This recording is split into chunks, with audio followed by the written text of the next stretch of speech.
चंदगडमध्ये शिवसेनेचं भीक मागो आंदोलन, कर्जमाफी, पेन्शन आणि नुकसान भरपाईच्या मागण्यांसाठी सरकार विरोधात आक्रोश.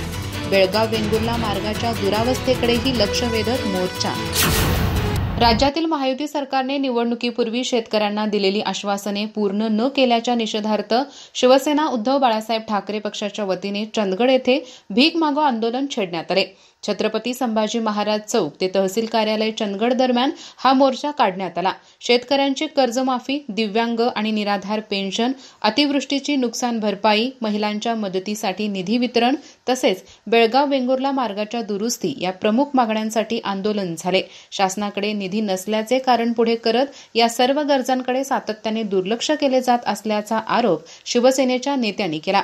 तहसील कार्यालयासमोर निदर्शने करत तहसीलदार यांना निवेदन सादर करण्यात आले. यावेळी जिल्हा प्रमुख प्राध्यापक सुनील शिंत्रे, उपजिल्हा प्रमुख संभाजी पाटील, जिल्हा महिला संघटक शांता जाधव, अॅडव्होकेट स्नेहल पाटील, तालुका प्रमुख विष्णू गावडे, दीपक माने, युवराज पवार, विक्रम मुतकेकर, महेश पाटील, गणेश बागडी, किरण नागुर्डेकर, एकनाथ वाके, मोहसिन पटेकरी यांच्यासह महादेव गुरव, उदय मंडलिक, भरमू बिर्जे, सुशील दळवी, देवाप्पा सदावर, सुभाष लांबोर, अशोक दळवी, चंद्रकांत गावडे, सुज्ञान धुपदाळे, रेखा सुतार, मधुरा कांबळे, कांचन सुतार आणि अन्य पदाधिकारी, शिवसैनिक, युवा सेना, महिला आघाडी आणि ग्रामस्थ मोठ्या संख्येने सहभागी झाले.